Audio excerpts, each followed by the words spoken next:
Wilson going to try the crossover, but can't get up the inside. The fight for third is on. They're going to try to wheel for second. That's zero. Kevin Dedman hooks up the bottom on his teammate and down the back straightaway in towards 3 and 4 for the first time. Kevin Dedman fights with Matt McKinney and the 32 is Steven Wilson. Look at that zero. Hooks up the bottom. They're 3 wide for second, and Devin nearly has it. Yeah, wow, the 2-car of Dylan Hauser's loving what he's seeing behind him as Dedman slides up the racetrack, almost gets into Wilson, and here comes the 51 McKinney down the back straightaway. Almost 3 wide for the second spot, and as you can see already, ladies and gentlemen, this racetrack is prepped to perfection right now as Dedman throws the slider right there. He's up to second. Dedman running his teammate hard as they work down the front straightaway and in towards 1 and 2 for the third time here of 50. The 51 of McKinney going the bottom. It's about 70% of the cars up top, 30% of them rolling that bottom groove. The 51 of McKinney is doing it. The 12 of Bergeron doing it as well. We saw Alex be strong around the bottom in the past as he's going to try to work it this time. The 98 of Justin Thompson not been able to make any headway. Your pole sitter and your quick time setter tonight did not roll off from the pole, of course, for the main event based on where he finished in his heat. But look at the 12 trying to set up the 32 of Bergeron as we're yellow. Yep, caution is out. Looks like the 33, last week's main event winner, Evan C., gets going around in turn number 1. He's also involved, I think, the 007 of Jacob Fields. So, wow, last week's main event winner, Evan C., having some kind of problem here, Randy. I didn't see what happened. 007 of Jacob Fields hooked up the entry and pretty much just got into the back of Evan C. And I don't know if it was intentional, but the 33 of Evan C., nothing he could do after getting tagged from the rear whatsoever. So he's going to go to the back. Not sure there's going to be any critical damage on that car, but regardless, not going to be happy, I'm sure, having to restart this thing from the 20th spot. Keeping an eye on that 00 Kendall Tucker, only picking up a couple of spots in that little opening flurry of racing. So starting to move his way through the field, but really, I mean, half of tonight is going to be following what exactly happens to this 00 of Kendall Tucker. Coming into this race has a big gap in the championship. 35 points was the margin from himself to his teammate Blake Matulis, and with the sort of points that are on offer, I'd say Kendall, if he finishes around 10th to 12th, depending on who actually ends up near the front of this field, that's going to be all it takes for this championship to get back opened up as we are getting ready to double file. Light still on the safety truck. We should have the 1 to go signal next time by. Yeah, we're kind of talking about Blake Majulis and Kendall Tucker as the 2 favorites right now, but the guy that's third in the points, Alex Bergeron, I don't know if we've talked about him enough, but he's the farthest running up there in the top 3. He's up to 4th right now, and he's running the bottom there on that first little green flag run right there and making some moves. He started back, I think, on the 4th row, if I'm not mistaken there, Randy. So the 12 car is making the bottom part of the racetrack work, and he's making his way to the front here. So he might be able to get back into this mix as well, as he's only 41 points behind the Kendall Tucker in the championship. Only 6 points back from Blake Matulis, so him being up there, and Alex is going to be aware of what's happening. A very smart driver. It's not often that we see Alex do something in some of these big world championship races and talk about, wow, why did Alex do that? That was silly. He tends to be very smart and pick his spots very well as the field's going to roll down the back straightaway. Lights are out on the iRacing safety truck, so we will be green off of turn 4 this time. But that 0 of Kevin Dedman, great speed for him off of the start of this race, coming from to get himself 3rd up to 2nd, fighting with his teammate. Now he just has to get this restart timed well, and I think he's going to keep that 2 of Dylan Hauser honest. They work themselves in towards 3 and 4, waiting on that 2 of Dylan Hauser. He's going to hold him up a little bit longer this time, but he gets on it. We are green to the 32 of Steven Wilson. I think he tags that inside wall, and that's going to open up Kevin Dedman on the inside. Going to try to work that outside line, looking to get the run on Dylan Hauser. That that 0 VLR car has a bit of a run, but I don't think he's close enough to throw the slider into 3. Yeah, and Dylan Hauser blocks that slider line anyway, so there's no way that Dedman can make the pass there. If Hauser continues to do that, it's going to be tough to pass him. And we know throughout this season that Hauser's ran into quite a few people. It's no secret as there goes Dedman up the inside, almost gets by him. But like I was saying, Hauser has not made a whole lot of friends this season, so there might be a little contact between him and the 0 car right there. There is right there in turn number 3.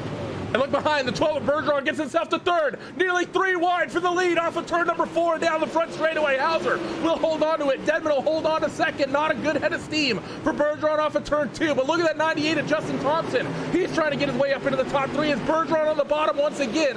On the 0, Kevin Dedman can't quite make it stick. Yeah, I think the bottom of the racetrack is about to become the most dominant line on the racetrack. The 12 car is making it work down low as Dedman gets a good draw off the top side of the racetrack in turn number 4. They're nose to tail down the front stretch for about the top 5 positions. Here comes the 98 car, Justin Thompson now. He works to the outside of Bergeron as Bergeron now works to the inside of Dedman. Dedman's got to run down to the inside in turn number 3. The 2 car of Hauser's going to block the slider line once again, but Dedman slides up the racetrack 3 wide again for the lead off turn number 4. We saw the 12 of Bergeron win $10,000, dominating the top in the sprint cars. This time he's going to roll the bottom. Dedman sends it around the outside, trying to set up the 2 of Hauser, but look at the 12 of Bergeron. Did that just play into his hands? Look at the run for the 0, but he's boxed in. Wheel-to-wheel contact for the 12 of the 0. In towards 3 and 4. They're going to hold on as Dedman is way up over the top of the cushion, and the 12 of Bergeron will just about get gifted the second spot. Yeah, you got to wonder what's going through the head of Dylan Hauser right now, your race leader. He sees the 12 car coming on the bottom of the racetrack. Does he switch his lineup, or does he keep running what he's running right now? Bergeron now up to second as he makes it by Dedman, but Dedman drives it in deep to the top of the racetrack and turns 3 and 4. That cushion getting worked up the speedway, almost on the guardrails. The caution's out. Caution flies for the second time here tonight. Let's see what has brought this one out. I see Dylan Fox crabbing down the back straightaway. And I mean, a dirt car doesn't typically drive in a straight line very well anyways, but this one even looks bad even by those standards. So big contact coming in from the 999. We'll get an idea of what happened. You see in towards 1 and 2. The 24 Leonardi, they were nearly 4 wide off of turn 2. And well, the 00 Kendall Tucker just sort of cut across the nose there. The 999, big pile up. The 74 involved. See Jacob Fields in the 007 car. He's having to hold on to it down the back straightaway as well on the replay. So a bit of a stack up there. It's going to reset this field as we're still keeping an eye on that 00 Kendall Tucker. Following that incident, he finds himself in the 10th. So maybe recovering from the poor starting spot is that 00 of Kendall Tucker, our points leader. Yeah, he's kind of like picking a guy off every other lap or so, it seems like. He's went from 16th up to 10th. A big mover also is the 52 car of James Edens. He's gone from, I believe, the 20th or the 19th starting spot there, Randy. He's up to 12th now. So the 52 car, after almost missing the feature event, has made his way almost up to the halfway point in the running order here. So the 52 car, not a bad run for James Edens here tonight. And some other guys at the front of the field. How about Justin Thompson? We hadn't really talked about him all season long, but right now on the outside of that second row for the 4th position for this next restart. Fields got themselves lined up like they're ready to go green, but they're not going to be doing it this time. It'll be the next circuit around the racetrack that'll be happening. Another driver that's actually made some good headway in this race is a driver who started next to that 52 of James Edens. He only finds himself a couple of cars back, actually be starting in line with that 52. It's the 88 of Brian Wayant Jr. up 6 spots from where he started. Was supposed to be our featured driver, but there was some technical issues with that before the stream, so we've not gone ahead with that. Some people may be aware of what I'm talking about, but Dylan Hauser out the head of the field. You said it before we got caution, Chase. I think that if you're that 2 of Hauser, you just have to run the line that you've been good in. I think that there's probably some setup adjustments that likely came in that are enabling people to run the top or run the bottom. I think if you're making the top work, you just have to make it stick. I don't think there's a big advantage to either line just yet. The top gets a better run off the corner, but the bottom is definitely better on the entry and through the middle. Let's see what happens, though. As Dylan Hauser on the point, he's going to almost be forced to the bottom line, but no, he's going to be clear down this front straightaway as we go back to green flag racing in towards turn 1. The 12 of Bergeron are going to try to set up the 0 of Kevin Dedman. They work through turn 2, and they're going to be side by side for the second. Here comes the 32 car, Steven Wilson, just behind them there, Randy. He gets by Blake Majulis, almost runs into the back of Alex Bergeron right there. The 32 car had a close call right there, but it is a 3-car scrap up front for the race lead. And here comes the 98 of Thompson back to the outside of Bergeron down the front stretch. You know, Justin Thompson wants this. He's been a couple times. I think he feels he's been robbed. Had good speed, but just gotten piled up into incidents. But this time, he seems to be having the night he's been looking for. Tries to set up the outside on the 12 of Bergeron, but Alex is going to shut that door as Dedman does the same. Devin, though, trying to keep that momentum and that pressure on the 2 of Hauser, trying to force him to crack. And big slider from the 127 Majulis behind. Yeah, Majulis to the inside, the 98 of Thompson. They make contact off turn 2. No harm, no foul. When does the 0 car of Dedman make the move? He's all over the 2 car Hauser, and Hauser has kind of moved up the racetrack. He's not running the slider line anymore like we saw him earlier in the race, so the slider line is open. Kevin Dedman can throw him a big-time bomber down into the corner and maybe clear him, but he doesn't want to throw it too early and then maybe get into an accident there with the 2 car and mess up the run he's got right now. So Dedman really biding his time, and like you mentioned there, Randy, maybe waiting for that 2 car to make a little bit of a mistake here as this cushion gets higher and higher and closer to that guardrail. That outside line is going to get more and more intimidating to run as that cushion moves up, especially the run off of turn 4. Coming off of 2, it feels like you have all sorts of room running the outside, but off of 4, the corner really tightens up right as you're trying to get that car straightened up and down the front straightaway, and it is not that difficult to end up smacking that right rear off the outside wall. The 0 at Dedman nearly pulls alongside on the exit of 4, but not going for it just yet. They still say single file as the whole field is just about moved to the top. Yeah, if Dedman if he wins this race, man, this is going to be a celebration for the ages, man. We've seen him get so excited for a top 3 finish, and heck, he's excited for a top 5 finish. And we know how bad he wants one of these wins, man. He's a sim racer by night, and he is a country singer by day. He owns the Dirty Grass Soul Band, and here he is to the inside. Randy, big slider for the lead, not going to be clear. Not going to feed the right rear to Hauser either. Going to keep that car off the 2 machine as they work down the back straightaway and in towards 3 and 4. Dylan going to run this defensive slider line this time. Number of drivers actually doing that through your mid-pack. So the racetrack evolving just a little bit as they work down the front straightaway as we approach halfway. Yep, everybody continue to work the top of the racetrack. I'm looking back in the field to see who's still working the bottom. Looks like the 32 car, Steven Wilson, back in about the 6th position, has continued to work the inside of the racetrack, but he's not really gaining any spots right now. Also back behind him, the 51 car, Matt McKinney, trying to work the inside groove as well. So like you said there, Randy, looks like the top of the racetrack is definitely the dominant place to be right now. And we still got a good race up front, though. The 2 car of Hauser not able to get away from the 0 car of Dedman. And the 12 car Bergeron, he's not catching anything, and he's settled about 0.3 of a second off that 0 car Kevin Dedman, but he's not losing ground either. He's just sort of sitting there. Hauser, a little bit of a mistake through the center of 3 and 4, but Dedman not quite able to take advantage. He was a little bit high, was Dylan Hauser, and I think that car got a little bit loose. He had to sort of check it up and get it pointed down the front straightaway before he stepped on the throttle, and the 0 at Dedman nearly close enough to take advantage. As after that lap, we are halfway. Yep, the top 3 have now broken away from the rest of the field. It's Hauser, Dedman, Bergeron on the top of the racetrack. They work down the front straightaway. Lap number 27 in the books. Here we go. Here comes Bergeron. He tries the bottom in 1 and 2 once again. Let's see if it's still down there, that 12 car. And it's going to be fast. And if anybody knows it's going to be fast, it's going to be that 12 car. He'll run it the best out of everybody in the field. And he goes back down there in 3 and 4. He knows he's got to try something else there, Randy. He's not going to pass these guys if they're all running the top. Here he comes. He's got good bite right there off turn 4. It looks like the bottom is still in. Do these guys see it in the rearview mirror? To the 2 of Hauser, the 0 at Dedman. Did they try to run that? The 12 of Bergeron hooking up the bottom. Wow, he nailed it. Down the back straightaway. Look at the run the 12 gets, but still can't quite maintain alongside. Meanwhile, the fight for 4th has been heating up. They're 3 wide for the 4th spot. The 98 of Justin Thompson. Contact with the 32. That's going to stack him up. And the 127 of Matulis, he's going to get into the 4th spot. And it's going to be Steven Wilson into 5th as Justin Thompson cycling down the field. Matt McKinney's got it his way into 6th as well. And that's a huge break for the 127 of Blake Majulis, man. Moves up to the 4th spot. His teammate and points leader Kendall Tucker way back in the field. Almost 3 wide for the lead up front there, Randy. These guys are getting after it. Here comes Bergeron right back down to the inside of Dedman. And now the 2 car Hauser drops it down low. I thought he was going to run the bottom right there, but he keeps it up top. And here comes Bergeron down low. Side by side for lead here on lap number 30. Hauser kind of checked up Dedman there through 1 and 2. Gonna run the defensive slider line again. Here they come. Trying to sled it up for 3 wide off the turn 4, but not going just yet. Hauser defending beautifully. The fight for the second is still on. Dedman gonna send it around the outside as Hauser tries the bottom for the first time all night. Here comes Bergeron on the inside trying to get to second, but still can't quite get there for the second time tonight. Dedman finds himself blocked in. If you don't like this, turn your computer off, turn your phone off, and do something else, because this is what it's all about here. 3 cars going at it for the race lead. The 2 of Hauser, the 0 of Dedman, and the 12 of Bergeron. Putting on a show for the fans here at Williams Grove Speedway. Down the back straightaway, side by side for second. We're almost inside. We are inside of 20 laps to go. 2 Hauser runs the slider line through 3 and 4 again. Alex on the bottom, Dedman on the top as they work off of turn 4 down the front straightaway. This racetrack has changed basically every 15 or so laps. We've seen the bottom be the place to be. We've seen the top be the place to be. And they sort of evened out once again. The 12 of Bergeron, good head of steam down the back straightaway, but not quite enough. Because you have to check up so early to make that bottom work. But look at the way he puts those left side tires in the moisture, but can't quite get alongside the 0 at Dedman. Going to be 15 laps to go next time.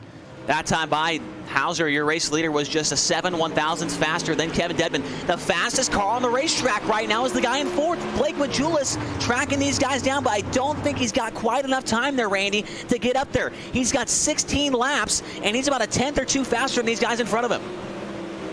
Working as hard as he can right now is that 4th place runner, Blake Matulis, currently 2nd in the points. You know he's going to want every point he can get over his teammate, the 00, Kendall Tucker, who we were talking about. Started deep this race, 16th. He has since worked his way up to 9th and has sort of stabilized. Has Kendall through 3 and 4, going to be your race leaders. That they're starting to fan out a little bit. All this top 3, they're not quite nose to tail the way they were about 5 laps ago. The 12 of Bergeron still runs the bottom as the 2 and the 0. They still keep themselves up top. Bergeron, good head of steam. 16 down the back straightaway, but it seems like just not enough momentum being able to get kept on that inside down these straightaways.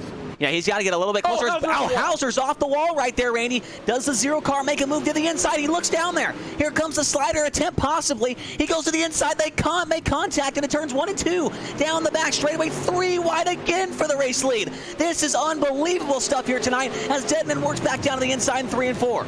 He's going to make contact again with the 2 of Hauser. Tries his best not to. He's going to make contact with the 12 as well. Your top 3 all bouncing off one another, fighting for the race lead. And it's going to be Dylan Hauser who's just about able to hold on. The 12 of Bergeron trying to work the inside. And he's just about, but no, not quite going to get clear of the 0. And that might seal it up for the 2 car of Hauser, man. He's got a good 4 car length advantage now over the 0 car of Deadman and the 12 of Bergeron down the front straightaway. They've got to hope for a mistake once again. If that 2 car can tag the wall off turn 4, it might bring him right back into the fight, but it looks like the 0 car so relentless. He's relentless like a bulldog, man. That 0 car does not give up for anything. Kevin Deadman wants this win so bad. They'll come off turn number 4 this time by and just have 10 laps to go.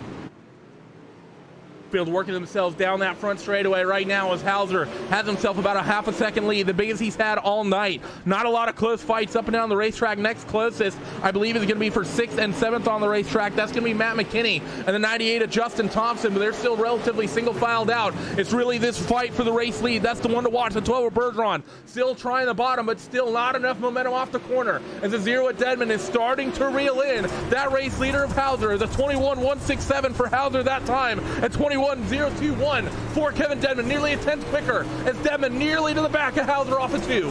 Yeah, I think the 2 car is getting a little bit flustered right now, Randy. He knows how close these guys are, and he knows one mistake will make them come right back up to his back bumper, and he's feeling the pressure right now as Deadman's all over him once again. 8 laps to go. Here comes the 0 to the inside. Big slide shot for the lead, and Deadman's got it clear. Hauser back to the inside, almost 3 wide again off turn number 2. Down the back stretch they go. Hauser's back in front. Contact down the straightaway. My goodness, I'm losing my mind over a video game, but this is insane, Randy.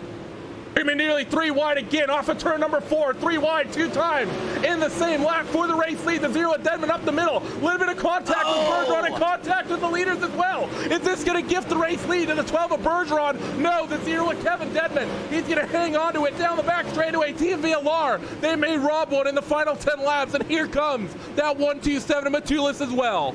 With all odds against him down the front straightaway. Kevin Deadman looking to become the 8th different winner in 8 races with the World of Outlaws Morton Buildings Late Model Championship Series. Down the backstretch, here comes the 12 of Bergeron to the inside. He noses ahead down the backstretch. They bang doors down the backstretch. Now Deadman blocks the slider line. He slides up to the cushion off turn 4. Coming around this time by for 5 laps to go, Randy. 5 laps to go. Next time is a 0 of Deadman in towards 1 and 2. He's going to hold on. The 12 of Bergeron doesn't send it. The 2 of Hauser tried the top, but look at the 0 at Deadman. Doesn't hook up the middle of the racetrack down the back straightaway. They're side by side for the lead again. Oh man, Bergeron got into the side of Deadman right there. That might open the door for the 12 car. He's clear of him off turn number 4, but Deadman's going to have the run, and Bergeron, he'll take the lead with just 4 laps to go now. What does Deadman do now? The 12 car back to the bottom. The 0 drives it in deep to the top of the racetrack in 1 and 2. And down the back straightaway they go. It looks like the 12 car is just too good down low right now. Has the bottom line finally become the place to be, and the strongest point on the racetrack through corners number 3 and 4. Bergeron stays down there, and he has not got a great run. Nearly found the inside wall, but he's still going to be clear of the 0 of Deadman in towards 1 and 2 this time. Going to be 3 laps to go as they come when they come off of turn number 4. Yeah, Bergeron's much better down here on this end of the racetrack, but down here in 3 and 4 is where Deadman catches back up with him. He's got to hope for a mistake. He's got to hope that 12 car maybe hits that inside wall or hits an infield tire or something, because right now, the 12 that time by was at least a tenth faster than the 0 car of Deadman, and my goodness, now Deadman drops it down low, but I don't think it's going to be enough here with just 2 laps to go. The 127 Matulis, he's going to start sending it on the 2 of Hauser as well, fighting for 3rd, and there are potential championship implications if the 127 picks up another spot. It's going to be popsicle sticks in the air this time, off of corner number 4. Bergeron with the lead, Deadman in 2nd, Hauser and Matulis duking it out for 3rd as they work in towards 1 and 2. The 127 Matulis has the preferred line at the bottom, and he gets clear of the 2 of Dylan Hauser just about down the back straightaway as Bergeron is going to hold on for the race lead. Off turn number 4 and down to the white flag. Kevin Deadman put... This is the original esport racing game. This is iRacing.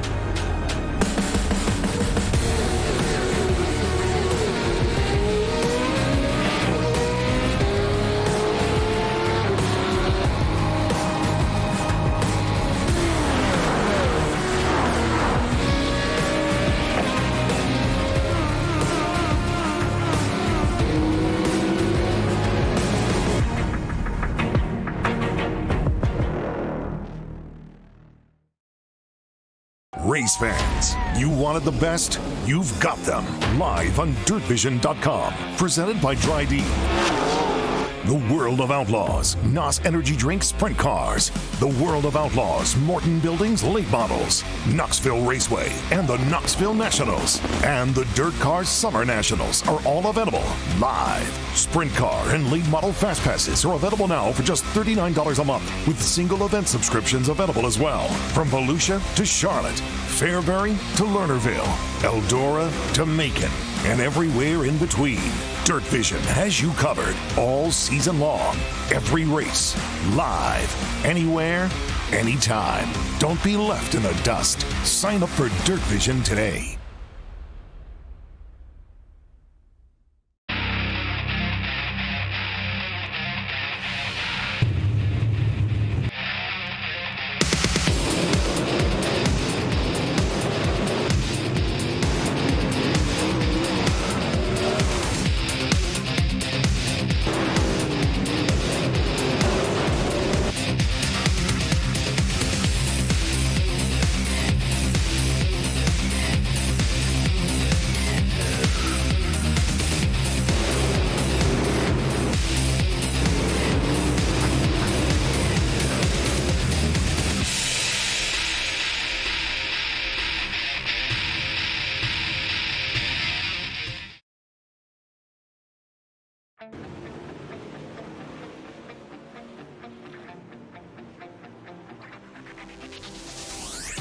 Two races remain in the fight for $25,000 in your World of Outlaws Morton Buildings Late Model iRacing Championship Series. And we come to what is going to be a fireworks show here at the Quarter Mile Bull Ring here at Limaland. Second time this series stops through in here at Ohio for what's going to be a fantastic race. Chase, the first time we were at this racetrack, it was probably the race of the season at the time. Williams Grove may have topped it, but I think we're in for another show here tonight. Yeah, 100%, especially with the stakes as high as they are here tonight coming in. The top three guys, I'm sure we'll talk about a little bit more later on, but the top three guys in the point standings only separated by 6 overall in the championship. There's a quick look at it. Kendall Tucker leads over Alex Bergeron and Blake Majulis. So this is getting good, man. We still, in the top 5, really only separated by 53 points, Randy. So, and after the time we were here at Limaland last time, like you mentioned, it was an absolute unbelievable race, and I'm expecting a little bit more of that here tonight.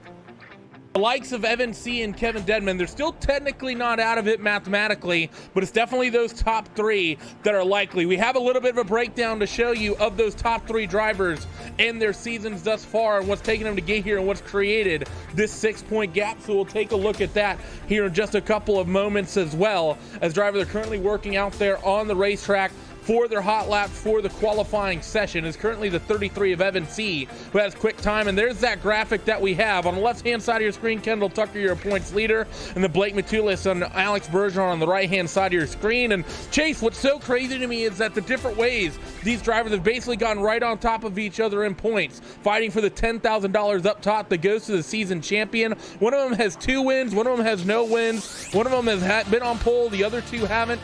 One of them's average start is basically inside of the, just barely outside the top 10. Just so crazy to me the way that all 3 of these drivers have gotten to this point and how similar that they've ended up because of it. Yeah, I mean, it just goes to show you how consistent these guys have been all season long. I mean, Kendall Tucker, I think, has been the most consistent. Obviously, with 6 top 5s, that's probably the reason he's up there in the point standings. Majulis and Bergeron, they both had their couple bad nights, and Tucker, up until last week at Williams Grove, was pretty much flawless, man. He had a lot of great runs and was inside the top 10 every night, but ended up, I think, 14th last week, which really gave up a lot of points in the standings. But these guys, man, last time they were here at Limaland, each one of those 3 guys were inside the top 5 at the finish. So they definitely know how to get around this place pretty good, and I'm sure we'll see them battling towards the end of this feature event. And you look at those stats, you can also see what sort of prevented each driver from maybe breaking away as well. You look at Kendall Tucker, not once has he yet to bend to victory lane. That's definitely costing him some points. Blake Majulis, that average feature start of 10th place, that's not just relevant to qualifying, but of course there is qualifying points potentially on offer in this championship. That also reflects heat race finishing, Chase, and that's so important. And of course, Alex, he's not really had the consistency of some of these guys. I think we've seen him more than a couple times finish finish maybe 7th, 8th, 9th, where these guys have ended up in the top 5, but it's the wins that have really propelled them up there. And that's so great to see. All 3 of these drivers, they all each have a different little thing that they're struggling with in this championship as we get ready to wrap up qualifying. Yeah, and one of those things that Kendall Tucker and Blake Majulis had, neither of them have had a quick time. And here we go, Randy. Kendall Tucker, man, he knows when the pressure's on. He goes quick time for the first time all season here tonight. And that is actually worth some points there, Randy. It definitely is. Couple extra points in the back pocket for the 00 of Kendall Tucker, so he's going to even up with Alex Bergeron on that front. And let's go down your starting grid for heat race number 1. It's going to be Kendall Tucker and Matt McKinney on that front row, with Blake Cannon and Austin Carr on row number 2. Casey Kerwin and Tyler Ducharme on row 3, with Brian Wayant Jr.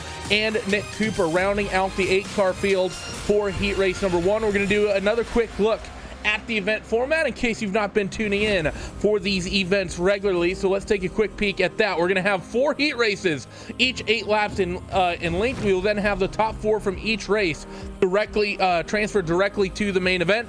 Last 2 races of the night, the 2 next races of the night will be the last chance qualifiers. Top 2 from each of your LCQs will go to the main event, and then we will have a 50-lap feature, which is where drivers are fighting for not only, of course, points and for bragging rights, but $300 up top to the winner, $200 for second, and $100 for third as the field gets ready to roll off for heat race number 1. And Chase, we've seen some changes to the way the dirt and the way the cushion works here tonight at Limaland. Should maybe tone down the way they prep the track, how that top and upper groove of the racetrack works. I think we're going to see a lot more multi-groove racing here tonight at Limaland than we did the first time out. And that seems crazy to me because it was multi-groove when we were out here about, 6 weeks ago now. Yeah, it was definitely some great racing the last time we were here, but the guys at iRacing, they want to make this as perfect as they can. They want to make it as realistic as they can compared to the real life series, and they're always constantly making changes to the way this track develops and how it goes on throughout the night. So they definitely toned down the use of the cushion, how good the cushion is, how big it is. So that might bring the bottom of the racetrack in just a little bit more than we saw the last time we were here. So it looks like the pace truck is about to pull off the speedway, and the first heat race of the night, the most important one in my opinion there, Randy. You win this heat race, you're on the pole of the feature event. The green flag's out. We're going green for 8 laps. And you know who's going to want it? That 00 of Kendall Tucker. Championship points leader by 6 points coming into this. Look at this, 3 wide. Off of turn 2 for the first time. The 44, the 51, and the 00. All fighting for it. You look at the 1 and the 14 behind as we're seeing all 3 grooves of racing getting used at the moment. Middle and the bottom is where most of the cars are going to. The 14 of Kerwin. He's going to get tagged back there, but he might actually just be able to hold on to that transfer spot, and indeed he does. Yeah, he got lucky right there. They got it bumped from behind by the 1 car of Austin Carr, hung onto it, and Kerwin right now in that all-important 4th and final transfer spot. He's trying to hold off the 9 car, Tyler Ducharme. Good battle going on for the 2nd spot. That 44 car, Blake Cannon, the 51 car, Matt McKinney. That's 3 teammates right there going at it. All those drivers representing Swindell Speed Lab Esports, and that 44 car Cannon almost slides in front of McKinney. He's got him now. And a quick little fun fact on him, the last time we were here at Limaland, that 44 car went to victory lane there, Randy. 44 at one point was one of the championship leaders, and basically that's just slowly slipped away from him in that number 44 car. He's still running in that 2nd spot. Laps counting down so quickly here around Limaland, already coming to the end of lap 5, starting lap 6 of this 8-lap opening heat race. Look at the 44 Cannon. He's going to venture up to the top side, see if that works, and look at the run. He gets down the back straightaway because of it. Back to the middle through 3 and 4. They're going to come through down the start finish. 2 to go. Yeah, 2 laps to go here. Kendall Tucker up front. This heat race will not only put him on the pole of the feature if he wins it, it'll also get him a couple more bonus points as far as the championship is concerned. His teammates right there with him. I'm not sure if he's going to push the issue here now as they come down to the white flag. One more time around for the 00 of Kendall Tucker, doing exactly what he needed to do here. Win this heat race. Cannon's off the wall, and here comes the 51 of McKinney trying to make a last lap maneuver for the 2nd spot. McKinney slides in front of him. Cannon back to the inside. And your winner's Tucker, 2nd at the line. Give it to Cannon. 3rd to McKinney, and in 4th, it was the 14 of Casey Kerwin to hang on to it. So just a casual 0.5 of a second, the separating P2 and P3 in our opening heat race. Limaland looking more than racy here today as Brian Wayant Jr., Tyler Ducharme, Nick Cooper, and Austin Carr. We'll have to see them a little bit later in the night in the LCQs if they have any hope of transferring to that main event. Let's take a peek at the starting grid for heat race number 2, and it's going to be the 33 of Evan C. and the 2 of Dylan Hauser on that front row. Down on the inside of row 2, drivers, that was absolutely fantastic to watch last week. Kevin Dedman just came up a few laps short of a main event win. He'll start on the outside of that 2nd row with his teammate of Howard Weaver to his right-hand side. Garrett Robinson and Virgil Graham will make up row 3 with Tyler Schell on the back end of this 7-car heat race. So we'll be pushing these guys off, getting them rolling off here in just a moment. And Chase, that opening heat race, this track looks good and looks racy already. The bottom looks good, and the middle looked good. And before we found the wall, it seemed like the 44 was actually finding some good speed right up there around the rim, which is often what you expect at these high banked quarter-mile bull rings. Yeah, I'd have to consider the 44 probably the number 1 seed heading into this race here tonight in Limaland. Obviously, he was the last winner here at this little bull ring here, and he was very good between him and Alex Bergeron. They put on a heck of a battle there for the win that night. That was a couple weeks ago. But how about Evan C. on the pole this one, Randy? He comes in 4th in the points. Like we mentioned earlier, he's not completely out of it. He's only 45 behind these guys. If the 3 guys in front of him have an off night, the 33 might be able to bring himself back into the championship standings here with 1 race remaining there next week at Charlotte. So Evan C., he wins this heat race. He starts on the outside of the front row, but he's got some tough company behind him. Dylan Hauser on the outside led a lot of last week's main event, and so did that guy right behind him, the 0-car Kevin Dedman. So he's got some tough company right behind him as we're going green once again. 8 more laps. Heat race number 2 is green. The 33 of Evan C. going to pick it up, representing Team VLR. Team that's been so strong the last handful of races. We had 3 Swindell cars at the head of the field in the previous race. We got 3 of them in the top 4 right now. 3 VLR cars in the top 4 here for heat race number 2. The 33C, he's going to break away as Hauser and Dedman. Bad blood maybe from last week. They're going to fight for it, but they're 3 wide behind Dedman actually for 3rd, and the 2 of Hauser is going to break away. Yeah, a little contact now between the 97 of Garrett Robinson, the 07 of Howard Weaver, and that's going to move Robinson into the transfer spot as Weaver tries the top of the racetrack. It's a little bit tight, almost gets into the wall right there, and it's going to cost him another spot. As here comes the 44 car, Tyler Shell to the inside. Weaver not looking too good. Now he gets clear of the 44 car as Hauser and Dedman can continue to go at it for second. Might have been some contact right there in 1 and 2. They made contact last week at Williams Grove. That's what handed the win to the 12 of Bergeron. Are they going to make contact here in their heat race? Cross flags this time, half distance in heat race number 2. And the 0 at Dedman, he's gotten it better than the 2 of Hauser for now. But Dylan is not one to give up, and he closes on the entry into 3. Now, some of you guys might be wondering, how are we halfway already? But the lap times here at Limaland, a quarter-mile dirt track, we're running 12-second lap times. These races go by so quickly here, especially the heat races. They're only 8 laps long. Here's the battle now for the 4th spot between Tyler Shell and the 97 car, Garrett Robinson. We're coming down to 2 laps to go, and the battle for the transfer spot's heating up.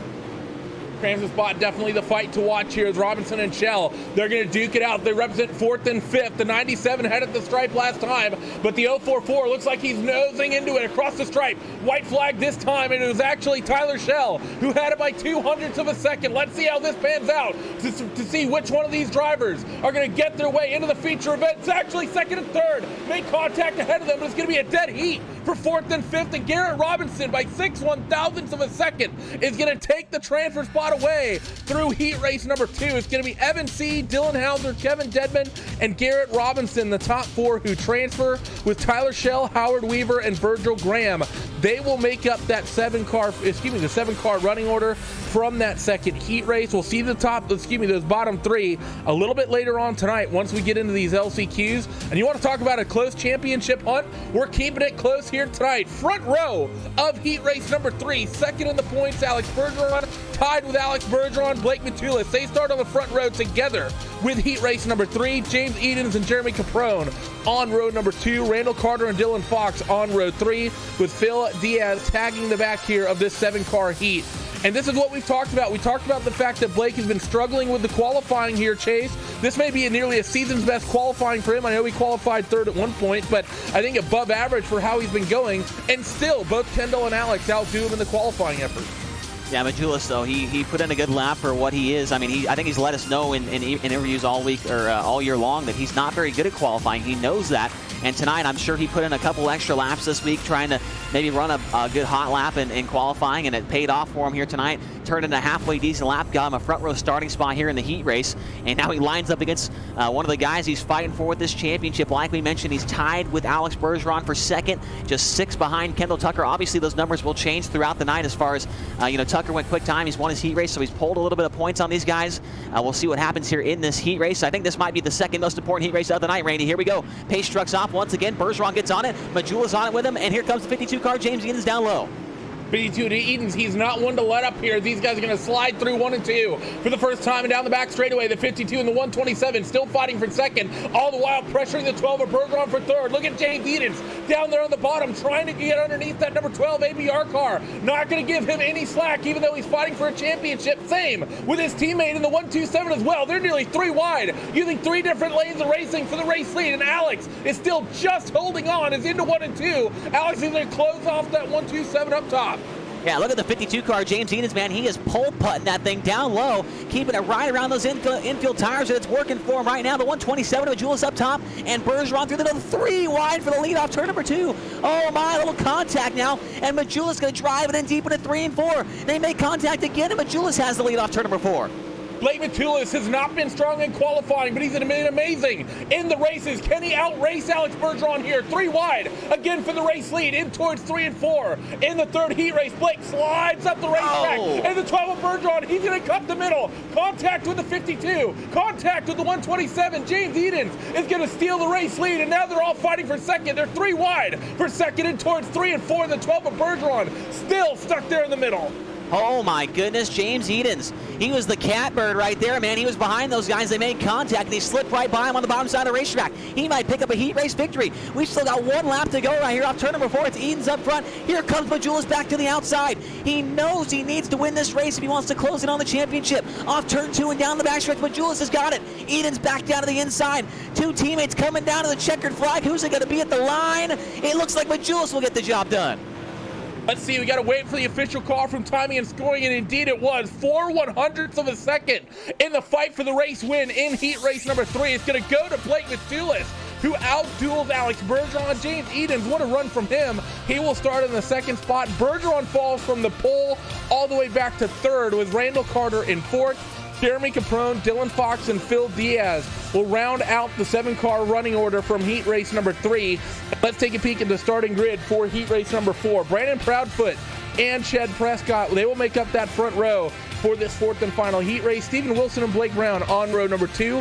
Zach Leonardi and Justin Thompson on row 3, with Adam Elby tagging the back of this 7-car heat. But man, oh man, Chase, that last heat we just saw, talk about championship implications. Alex is going to be in a world of hurt potentially tonight. Kendall Tucker will be starting the main event here tonight from the pole. Blake Matulis will be starting from the inside of the 2nd row. And Alex is going to be starting somewhere, I believe, around 12th when this is all said and done. So it's going to be a big uphill climb for the 12 of Bergeron tonight.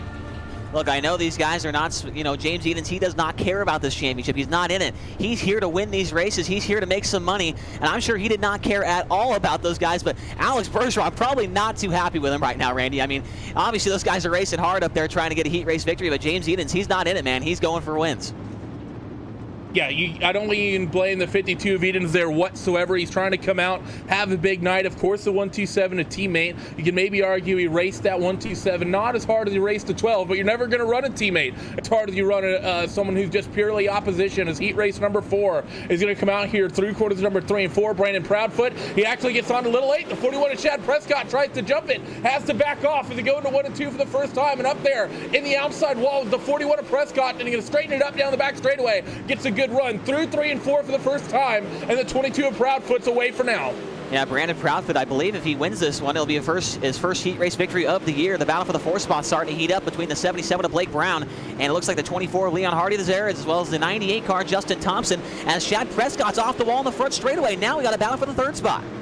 For the 3rd spot, kicking up here is down and off of corner number 2. Down the back straightaway, the 41 of Prescott fighting with the 77 of Blake Brown. Look at the 24, Zach Leonardi up the inside. He's going to make that 3 wide for 3rd. Is in towards 1 and 2. That 24 going to jump under those tires down there on the inside. Not going to be able to hold on to that race car because of contact with the 24 and the 77. Here comes the 98. Justin Thompson's got that thing wound up on the top side of the racetrack. He runs into the back of the 24. We've got a battle for the lead now, Randy. Big slider into turn 1. Stephen Wilson, Brandon Proudfoot going at it, the 22 and the 32. Wilson's off the wall in 3 and 4 and hands the lead right back to the 22 of Proudfoot.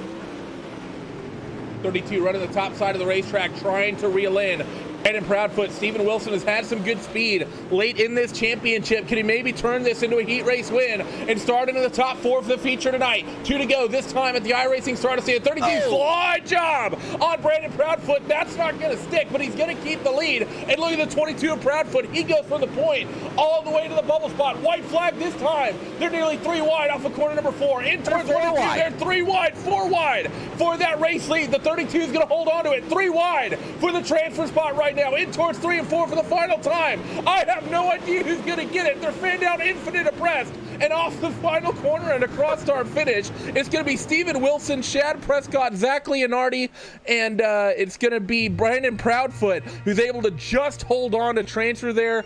LB, Brown, and Thompson will have to transfer through the LCQ, the one big LCQ we're going to have. I've never seen that many cars side by side at a quarter-mile racetrack before like that. Certainly not going at race speed. I'm so glad that you had to call that one, because I would have just probably dropped the microphone, because there was just too much stuff going on right there to call it all at the same time. But we've got one LCQ here tonight, and this is how I like it, Randy. A big LCQ, only taking the top 4 drivers. Give us the starting lineup there, buddy. We have 29 cars in the server tonight, so that's going to mean we get one big 13-car LCQ here. Let's go down your running order. It's going to be Bryant Wayant Jr. and Tyler Schell on that front row. Row number 2, Jeremy Caprone and Adam Elby. Row 3 is going to be Tyler Ducharme and Howard Weaver. Dylan Fox and Blake Brown on row number 4. Nick Cooper and Virgil Graham on row 5. Phil Diaz and Justin Thompson on row 6, with Austin Carr tagging in the back of the 13-car last chance qualifier here. Chase, we mentioned the fact that things have been going quick tonight. I think we've only been live for about 15 minutes, so we're already nearly to the feature event. This is turning into a really quick show, but a very action-packed show at that. Yeah, absolutely. I mean, we're making 12-second lap times around this place. Things are going to go quickly here. So Brian Wayand Jr. up on the front row here, alongside the 044 Tyler Schell, 23 Jeremy Caprone, and Adam Elby in the 74 car. This is going to be a good one, man. And this racetrack still has a lot of moisture in it, so there's still a lot of changes that are yet to happen to the racetrack. We really haven't seen it, top dominant like we kind of saw the last time we were here. There really hasn't been anybody up there pounding it too hard. They've kind of been around the bottom, around the middle of the racetrack, so still a lot more changes to come. The iRacing safety truck comes off the racetrack. Brian Wayand Jr., Tyler Schell lead him down to green, and we're underway here in the LCQ. 88 of Brian Wayand Jr. going to get away here at the initial start. The 044 Tyler Schell tags the back of the 88, gets tagged by the 74 Velby. He's going to drop outside of those transfer spots. They're going to be 3 wide for third, 4th, and 5th off of corner number 4. But look at the fight for the race lead. The 23 of Jeremy Caprone slides the middle. The 88 of Brian Wayand Jr. trying to keep things stable up there up top. As the 74 of Adam Elby, he's going to drag that right rear quarter panel across the wall and try to rip the cushion to get up here to these top 2. Now we've got at least 4 lanes of racing. A big slide job behind Elby for that 4th spot. Contact. We got one car driving over the other one. That's the 9 car Ducharme, the 444 Tyler Schell, and the big winner of that one's the 999 of Dylan Fox. He moves into the transfer spot now. What a move there for Dylan Fox. He started that lap in 7th spot. He ended it in 4th, and I think he might know it. Take that back. There's a car behind, I believe maybe in the 9 of Tyler Ducharme, who is going to end up falling just a little bit further. Difficult to track cars is the 044 of Tyler Schell. Talk about a terrible last chance qualifier for him thus far, Chase. Started on the outside of the front row. He's currently in 8th as we have a bit of a pile up through corners number 1 and 2. They're going to get them back rolling, but that's pretty much going to be the end of most of those cars' nights. As what we saw, the one of Austin car they're involved in that is the 88, gets the back to the 74. Yeah, the 74 car and the 88 makes some contact. Now we're 3 wide for a second there for the number 2 spot. The 999 of Dylan Fox, a feature winner earlier this year with this series, trying to get into the 3rd spot, trying to give him a little insurance so that he is not on the bubble spot, because here comes the 07 of Howard Weaver. He's right there behind these guys. It's kind of a 5-car scrap up front for these transfer spots, but only 4 of them will go to the feature event. Howard Weaver off the wall in turn 1, trying the top of the racetrack. He's tracking him down, Randy. The 88 and the 999 got into each other last trip around the racetrack, checked up that 999, and maybe that's what gives Howard Weaver the opportunity he needs. Up the inside goes Howard Weaver, slider, but going to not go and commit all the way to the top side of the racetrack. It wasn't there, but the fight is on for the bubble spot. 3 cars wanting to transfer, and only 2 of them will. It's the fight for the top 2 is close as well. Elby really pressuring the outside of Caprone as they're side by side in 3 and 4. Yeah, good battle for the lead going on. 2 laps to go this time by the start-finish line. Adam Elby will lead this lap over the 23 Caprone. Looking a little bit farther back, the 07 Howard Weaver continuing to work the top side of the racetrack, trying to get the final transfer away from Dylan Fox. He works to the outside, down the back straightaway. Into 3 and 4 to the top of the racetrack goes the 07. A 3-car battle for the 4th spot. White flag is out. Who's going to transfer onto the feature event? Here comes Weaver on the outside. He's got the spot. What does Dylan Fox do down here in turns 3 and 4? Does he drive it in deep? It doesn't look like it. Weaver's stuck behind the 8 and way in, and he's going to get it, looks like, off turn 4. He's into the wall, but Weaver will get the final transfer spot at the line. Wow. Adam Elby managed to drive around the outside of Jeremy Caprone as well. He will pick up the LCQ win. Jeremy Caprone on the outside of that front, finished in second with Bryant Wayans Jr. and Howard Weaver in 3rd and 4th. Those 4 will transfer. Dylan Fox, Nick Cooper, Tyler Schell, Tyler Ducharme, Virgil Graham, Justin Thompson, Phil Diaz, Austin Carr, and Blake Brown. All of their nights will be ended. Do not go away here on RaceSpot TV and the iRacing Esports Network. We're going to take a short break before the World of Outlaws Morton Buildings iRacing Late Model Championship Series feature event kicks off here. Need to catch our breath. We'll be back.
What in the world have the crews here tonight at Limaland brought us for track prep? This track looks amazing. We have seen nearly 5 or 6 different lines of racing thus far getting utilized by these 20 drivers that have managed to transfer their way into the 50-lap main event here tonight. And the one driver we have to talk about, Chase, we've talked about the fight for the championship lead, but the driver who comes into this race with the championship lead, yet to take a race win through 8 races. Reminder to everyone, we have had 7 winners in 8 races. Last week, Alex Bergeron was the first to break the streak of new winners. He picked up his 2nd week out at Williams Grove, but the 0-0 of Kendall Tucker on pole tonight without a win, 6 points ahead of everyone coming into this thing. This is his opportunity thus far of the year to pick up a win, and what a big one it would be. This could potentially be a $10,000 race for him here tonight. That's what I was going to say. I mean, if he wins now, there is so many good things that come along with that. It's the perfect time for him to get a win here, Randy. As far as the championship goes, he'll have good momentum, he'll have good confidence heading into the last race at Charlotte. So if I was Blake Majulis or Alex Bergeron or maybe Evan C., the guys that are up there in the championship standings, I'd be worried if that 0-0 car got a win here tonight, because that would just give him even more momentum heading on into Charlotte. So with that, the hot lap session before the feature race has come to an end. The cars are getting called to the starting grid. So let's go down your 20-car starting field here tonight from the penultimate round of the World of Outlaws Morton Buildings Late Model Championship Series here on iRacing. On the pole, inside of the front row, it is points leader, the 0-0 of Kendall Tucker. And to his outside, the 33 of Evan C. He comes into this race 4th in the points with a potential outside shot at the championship still. Row number 2, currently tied for 2nd in points. He will start 3rd. Blake Matulis, look for him to be phenomenal up there. The 32 of Steven Wilson will start on his outside. The 44 of Blake Cannon won the first trip this championship had to this racetrack 7 weeks ago. He will start on the outside, or inside, of row number 3 and the 2 of Dylan Hauser. Absolute phenomenal driver to watch, super fun, always puts on a show. He starts up near the front on the outside of row 3 as well. James Edens and Chad Prescott, they make up row 4 with Matt McKinney and Kevin Dedman. On row number 5, starting deep, the deepest of your top 3 in the points, the 12 of Alex Bergeron. He's going to have to move his way up through a lot of race cars through this 50-lap feature event, but he's done it before. Let's see if he can do it again. The 24, Zach Leonardi, will start on the outside of him on row number 6. Row 7 is going to be Casey Kerwin and Garrett Robinson with Randall Carter and Brandon Proudfoot on row number 8. Adam Elby and Jeremy Caprone on number 9 with Brian Wayant Jr. and Howard Weaver. They will tag the back of the 20-car field here tonight. 1 to go signal from the starter stand here at Limaland. We have 20 race cars gridded up, and we have nearly that many lines of racing through the heats and the LCQ. This is going to be a fireworks event for sure, and the 00 of Kendall Tucker about to be put in command of the field. Swindell Speed Labs Esports and Team VLR in the front row. We are green for 50 laps at Limaland. Kendall Tucker, he's going to roll the middle, try to slide the 33 of Evan C. through turns 1 and 2 for the first time. He'll take that lead away. They're nearly 3 wide for third. Tucker drops it down to the inside of the racetrack in 3 and 4, 3 wide behind him for the third spot between the 127, the 32 car, and the 44 Cannon. They work in the top side of the racetrack in turns 1 and 2. Evan C. looks down low on your race leader. Now he goes to the bottom in 3 and 4. Many, many lines being used right now. Almost 4 wide contact for the 4th spot between Cannon, Hauser, Wilson, and there's a big wreck on the front straightaway. Big pileup. I saw the 12 of Bergeron avoid it, so he's going to pick up a lot of spots because of that. Last time out at Limaland, Blake Cannon was the winner. You see that 44 on its lid, and he is not going to be a repeat winner here at Limaland here today. That's going to be the end of his day, and well, Chase, that's the sort of drawback we've seen a couple times when we've seen these really racy racetracks. These guys get really aggressive at the start. They don't want to give each other much room to breathe. 5 wide off of turn 4 there for coming to, I believe, the end of lap number 2. Not necessarily the smartest in his decision in the world, and it caught out about 4 or 5 race cars, I'd say. Yeah, 5 wide usually is not the best, deal there at any racetrack. I think Daytona, Talladega, even 5 wide's a little bit excessive, not let alone here the quarter-mile bull ring here at Limaland Motorsports Park. So these guys are definitely aggressive, trying to get every spot that they can, and things, came down to a bad deal right there. But we've got 5 laps in here under caution. Kendall Tucker leads over Evan C., Blake Majulis, James Edens, and Chad Prescott right now the top 5. How about Kevin Dedman, man, up to 6th? He started back on the outside of row number 5, and he's made it through that wreck and got by quite a few cars there. Lights are out on the iRacing safety truck, so we'll be going green here this time through. Look at the 00 of Kendall Tucker. Already a bit of damage to the back of that race car. I see someone on the 127 of Blake Majulis as well. We saw them both up on the top side of the racetrack. We're back to green flag racing, and your points leader, the 00 of Kendall Tucker's in it. The 12 of Alex Bergeron's in it. We're going to be immediately back to yellow, and the 127 of Blake Majulis, he is going to get given a gift after his 2 championship rivals both get caught up in an incident here on the restart. What in the world happened here? Christmas came in August. That is what happened there, Randy, for the 127 of Blake Majulis. I believe the 12 and the 00 will continue on, but obviously they're going to have to go all the way to the back of the field. My goodness, what a change of events here. Huge championship implications. You look at the restart there, and I have to say, I think that 00 of Kendall Tucker, Chase, he did it on the initial start of this race. He chopped the nose of that 33, tried to do it again, and it actually did. Wait a minute, what's happened to the 127? Why isn't Blake Majulis at the head of the field? I believe the 127 may have just gotten a black flag for the start there. I'm not sure, Randy, but something's going on here. The iRacing officials are trying to figure it out. He's had his black flags cleared. We're trying to, I think, sort out what the running order is supposed to be as cars are circulating around the racetrack right now. That should keep him up near the head of the field, and that is going to be the call. So race control, I think, making a good decision there and keeping that 127 at the head of the field, because that was not his mistake. He did not cause that, and it would not have been wise for him to be punished for that. They're going to extend the yellow to get the running order sorted because of that confusion, but we will be going back to green here in about 1 quarter-mile trips around the racetrack time. What sort of drama we have happening here today as a 00 of Kendall Tucker still out there and rolling. He is going to restart here from 17th. The 12 of Bergeron able to keep that car rolling, but he is damaged. He will restart from 8th. but the 127 of Blake Matulis has a little bit of worry with that 12 car still being back there. But how bad is the damage on the ABR car of Alex Bergeron? Restart. We've seen drama through the first two. The 41 of Chad Prescott tries to jump it. He's not going to do so. We're back to green flag racing on lap number 13. Blake Majulis slides himself down in 1 and 2 and down the back straightaway. He's got a pretty solid lead over the 41 car, Chad Prescott. Prescott now into the second spot. He makes it by the 33 of Evan C. They're still fighting for second, but Prescott's got it at the start-finish line. Here comes Kevin Dedman now into the picture as well. The 0 car runs in fourth, and just behind him, it's last year's champion, the 24 car, Zach Leon Hardy, rounding out the top 5.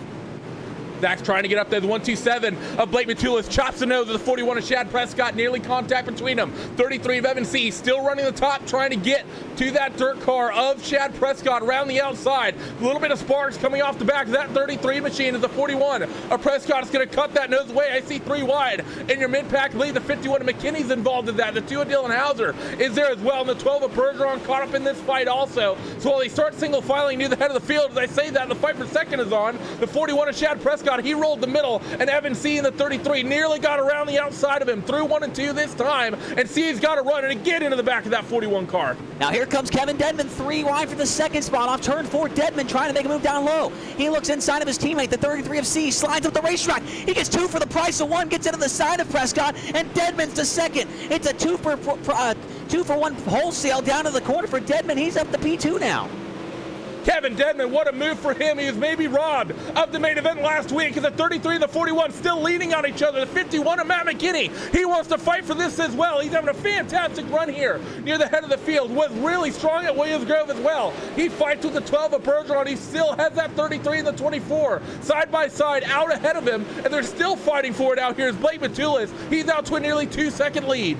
Yeah, Majulis is out to like you said, a 2-second lead. He's on a Sunday drive up front, hoping for no cautions. He wants to stay to go green and checkered. Big slide jump for the 5th spot. Give it to Evan C. Bergeron right back down to the inside. And here comes the 2 car of Hauser down to the inside as well. 3 wide again. Hauser goes by 2 cars right there off turn 4. He gets into the side of Bergeron. Contact down the front stretch, and Hauser makes a great move there and moves up to the 5th spot. A good balance still going behind him between the 33 of C and the 12 of Bergeron. C and Bergeron really fighting for it here. There's a little bit of contact between them. Alex Bergeron gets kicked loose. He's going to hold on to that race car, the 52 of James Edens. He was phenomenal in his heat. He's going to pressure the 12 of Bergeron on the bottom. Won't be able to do so as Alex gets clear on the top side. Now, still working that 33 is Alex Bergeron. Let's check in on Kendall Tucker. He's still recovering quite well. Restarted here in the 17th spot. He currently rolls 12th chase. That's actually making good progress. Yeah, he's actually made good of a bad situation here. Tucker's still got to pick up more spots, so if he wants to try and not make that championship hit too bad here as he slides in front of the 22 car, Brandon Proudfoot takes over the 11th spot. Keeping an eye on this driver because he's so important in this championship standings. The 00 of Kendall Tucker. Car spinning in front of him. Wow, a great maneuver there to miss him, and the yellow's out. Let's see who other than the 97 of Garrett Robinson. Who was he fighting with? Actually, the 00 Kendall Tucker right out in front of him. Let's see what happened here for Garrett in towards 1 and 2 this time. He just slides up and gets the 51 of McKinney into the side. I think Matt pretty much bounced off the cushion. Didn't have the great run up there off the top side of the racetrack. Tried to come down, and they both just kind of ended up in the same spot chase. I don't think that was really hard racing. That was just one car running one line, and the car ahead of him made a mistake. Not much either could do there. Yeah, definitely not. The 97 car was just sliding up to the cushion right there, and the 51 car might have bobbled up there or hit the wall or something, slowed him down just enough to where that 97 car got into the side of him and turned him around real quick right in front of your points leader. That was a close call again for Kendall Tucker. So, but he's up to 11th now, Randy. A great rebound here for him after restarting 17th. He can maybe sneak off maybe a back half of the top 10 here. So through all this hype, we have crossed half distance for this 50-lap main event. Lights are out, I believe, on the iRacing safety truck. Looks like we're going to be getting a single-file restart this time is what race control is going to dictate. So the 127 of Blake Matulis, his 2-second lead is going to get a race, but he will not have the 0 of Dedman on the restart right next to him, or will he? Dedman tries to jump it. He won't be able to. The 127 tries to open up a gap, both in this race and in the points. It's slider line from Blake through 1 and 2 that time. Doesn't get the exit quite hooked up, but he's still got a gap opened up from the 0 of Dedman. Dedman looks really good right now, Randy. We know how hungry he is for a victory after leading a lot of laps last week at Williams Grove. He wants to win so badly, and he wants to get himself up into this championship fight. He came into the night 3 points behind in the 5th spot. Majulis bounces off the wall in turns 3 and 4. Deadman trying to close in on him. It looks like the 127 is just really, really good right now. 3rd spot's the 41 of Prescott. 4th is the 24 Leon Hardy, and in 5th right now is the 2 car of Dylan Hauser. Hauser having another good run here today. He was phenomenal out at Williams Grove. It was contact with that 0 of Kevin Deadman that took him out of the race lead. Behind him, the 33 of C and the 12 of Bergeron. They continue fighting. Everyone single filed up around the top side of the racetrack. Seems you want to be up against the wall as we approach 15 to go. Yeah, the 127 of Majulis just tagged the wall right there in turns 3 and 4. Got to be really tricky up on that cushion. You don't want to get into the wall or else you're going to lose a lot of ground. As the 41 of Prescott continues to pressure the back of the 0 car of Deadman off turn number 4 and down the front straightaway. They'll put lap number 35 in the books, just 15 to go. These guys, it's starting to get heated up there for that 2nd spot. Second spot to one to watch between Deadman and Prescott. Prescott throws the inside move a little bit, tries to get the 127 Matulis a little bit lower on the racetrack, trying to, I think, find traction and find some moisture as we approach 10 laps to go. The 41 trying to get there, doing anything he can. This racetrack has really single filed up from what we saw earlier. 41 slider line on the 0. That's not going to work. Behind us, see the 12 of Bergeron. He's getting into some contact and racing here. The 52 of Edens. He wants that spot away. Yeah, James Eden's trying the bottom of the racetrack, but it does not look that good. You see that big run the 12 car of Bergeron gets off the top of the racetrack, and it's just too good right now. The bottom is not in like we saw it in the heat races, so it looks like you've got to be up on the wall as Edens tags the wall right there in 1 and 2. Now he's going to definitely lose some ground to that 12 car Bergeron, and now into the clutches of the 00 of Kendall Tucker, who's now moved into the 9th spot. Kendall Tucker, after getting caught up early, moves back into the top 10 and starts working on his teammate. He's going to be fighting with a 12 of Bergeron soon if he's able to keep this up. And still at the head of the field, Blake Matulis not getting touched by anyone. Kevin Deadman only 0.6 of a second back. Actually reels in a 1/10.5 that time, down to 0.5 of a second. So maybe the 0 is finding something late here as we're going to be 10 to go this time. It's just so hard to keep that pace up, Randy. You got to be able to do that every single lap. There's a good slide job battle going on between the 12 of Bergeron, the 33 of C, down the front straightaway. Evan C. made a mistake. Oh, big mistake, it sounds like, from the 127. Jules, here comes the 0 of Deadman. He's all over him, Randy. I'm not sure what happened there, but the 127 is under some pressure now with just 9 laps to go. Gap for the race lead down and under 0.3 of a second. The 0 of Deadman is there. It wasn't a big mistake for Matulis, but it was enough. He just caught that outside wall. The 41 of Prescott, I believe I said, no, I take that back. I did see a car down there near the inside, maybe on pit road, but the 0 of Deadman out here at the head of the field trying to reel in Blake Matulis as we approach 5 to go. Yeah, Deadman's in a good spot right now, man. That 127's running the top of the racetrack, and it leaves that bottom lane open if the 0 car decides to throw a slide job on him. He's got to run on him down the back straightaway. Does he make the move? No, not yet. We're coming down this time by for 6 laps to go. Majulis doing everything he can to hold off the 0 of Deadman. Deadman wants this win so badly here tonight. He's led a lot of laps this season, a lot of top 5s, but has yet to go to victory lane with this series. He's all over him down the back straightaway. 5 laps remaining this time as they roll through 3 and 4. The 0 at Deadman tries to go to the inside, but the 127 at Tulis cut it up.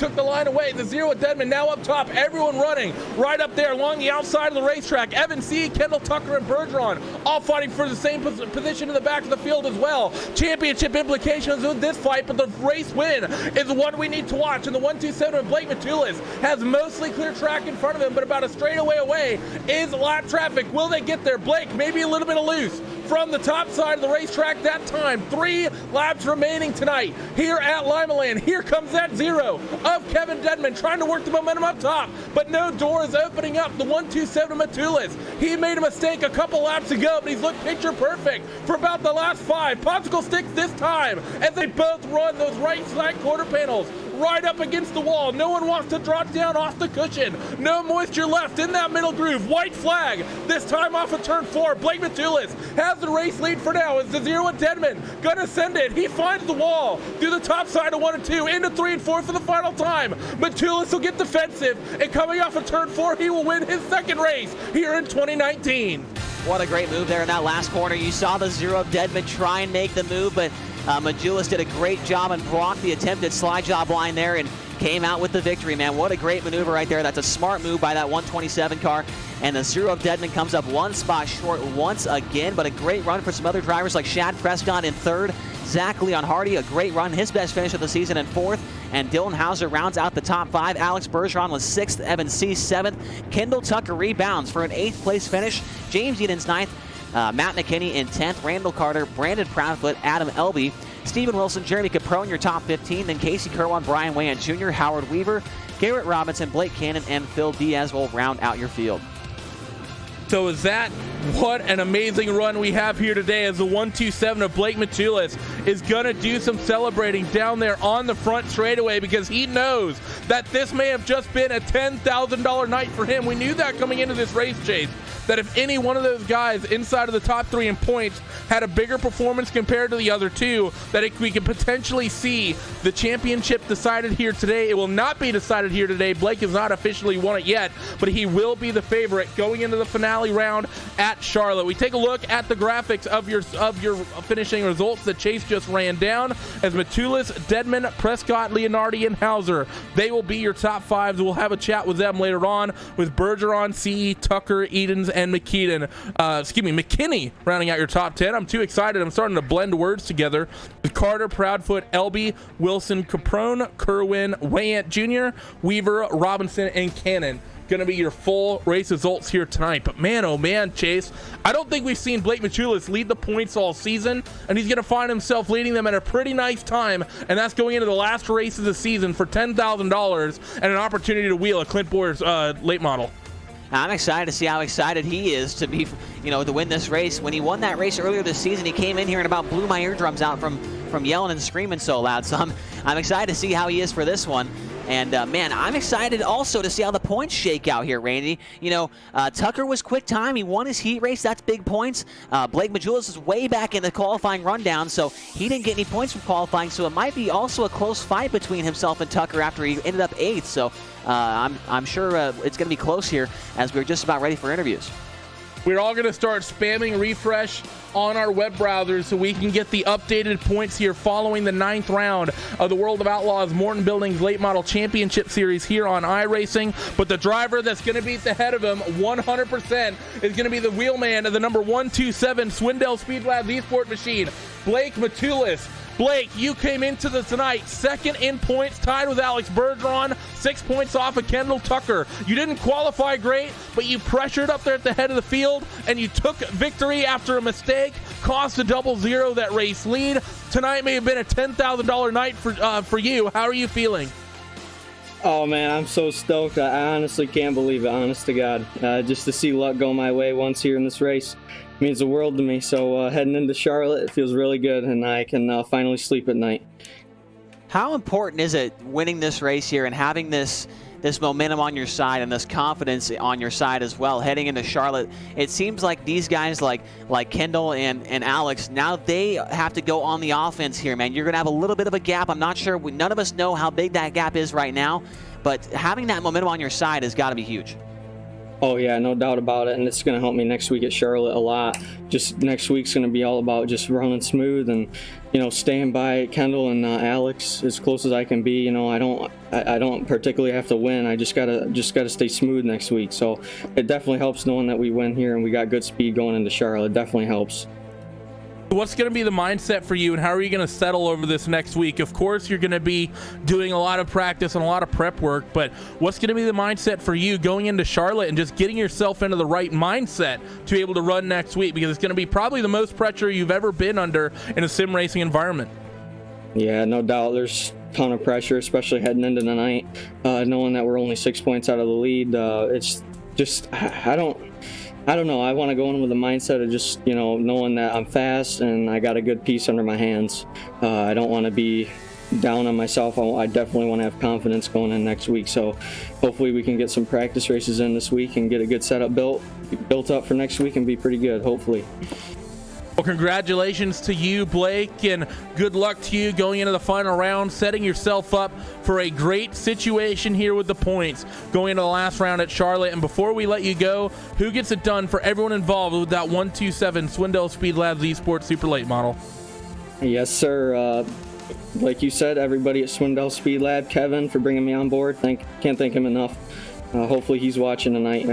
Thanks to him, all my teammates, Kendall, Blake, all them guys that helped me out to get where I am. iRacing, iFlag, Jeff Brown, can't thank him enough. Bell Helmets, Wiser Organics, Design 75 for the paint.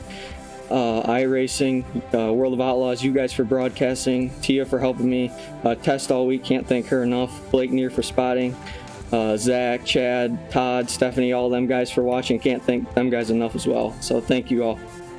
There he was, your race winner tonight. Blake Matulis sets himself up as the championship favorite going into the final round at Charlotte for sure.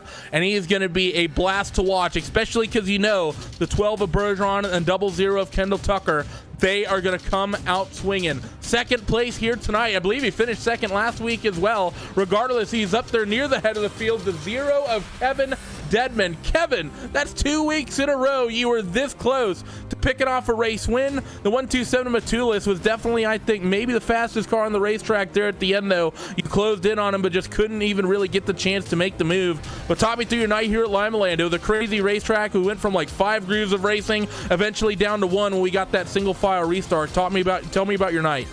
Man, I really feel like I let another one get through my hands again tonight. I do feel like I was faster than him there at the end once I ran him down. I was just waiting. I was going to throw a slider on him with 2 to go, and then I didn't really have it set up, and then he blocked the slider last lap. So, I've prided myself on driving clean this whole series, though, and, running guys as clean as I can. So, wasn't going to throw anything there dirty on Blake, and congrats to him on the win, man. I'm glad to bring home another second, but I really want to win bad. What was your reaction going into the final corner and you saw him drop the nose down to the bottom of the racetrack when you were trying to make that move? I kind of just, Randy was announcing the last lap, and I kind of just, I had the feeling that you were probably like, dang it, you know what I'm saying? Like going to the last corner. Yeah, as soon as I mean, literally, I was thinking to myself, I should have just railed the high line. Like, I knew going into it he was going to block it, and I wish I could redo that last lap, because I think if I would have railed the high line, I might could have had something for him coming down to the line a little bit better. But I'll take it. It was a good points night. I needed to make up some points on Majulis, though. I'm not sure how the points are looking, but I guess he's probably the point leader now. But good run again. That is going to be the situation.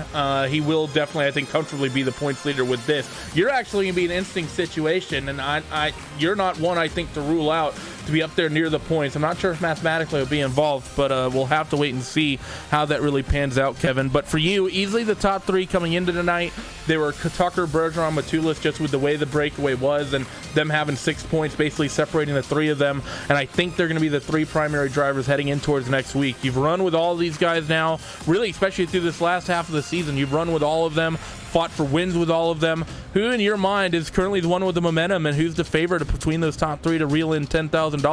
And how are you somehow going to upset the world and take it for yourself?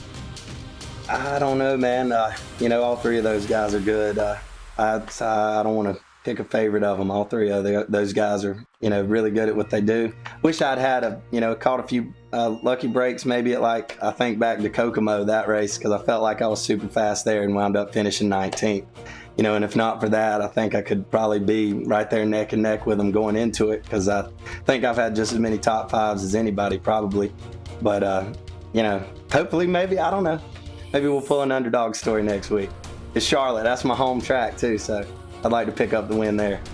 Would it be a great one for you just for that as well to possibly pick up? So for you, Kevin Dedman, congratulations and thank you once again for putting on such a show at the head of the field and pressuring the 127 of Blake Matulis. He may not have appreciated it, but the rest of us sure did. And before we let you go, who gets it done for that number 0 Team VLR machine? Yeah, I want to say a special thank you to Jeff Brown, iRacing iFlag. I failed to mention him in a couple of my interviews, and I want to say a special shout out to him with iRacing iFlag and all he does for, not only the guys on Team VLR, but a lot of other sim racers as well. So congrats to Blake on a win, and, thanks to Evan C. and the rest of the guys on VLR that have helped out with setups. Blake Brown's helped me out a lot this week, too, running here. And CNC Racing Designs, Jameson Colbridge, Team VLR, obviously. Check out my band, Dirty Grass Soul, as always. Slide Job Ranch and Ricky Stenhouse Jr. Racing, Capron Screen Printing, and iFighter Racing, Rocky Battenfield, and those guys.